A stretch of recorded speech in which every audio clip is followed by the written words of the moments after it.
যেসব সংখ্যা শেষে 5 আছে তাদের স্কোয়ার আমরা কীভাবে করবো খুব তাড়াতাড়ি, যেমন 5 × 5 সমান এটা 25 হয়, আমরা সকলেই জানি।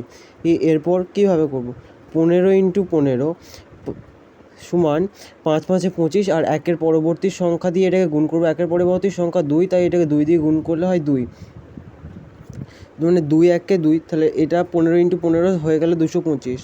একইভাবে 25 × 25 5 5 গুণ করলে হয় 25, আর 2-এর পরবর্তী সংখ্যা 3 দিয়ে গুণ করলে হয় 6, মানে হয়ে গেল 625। 35 × 35 সেমভাবে 25 হয়ে বসে গেল প্রথমেই, তারপরে 4 আর 3 গুণ করলে হয় 12, 1225 হয়ে গেল।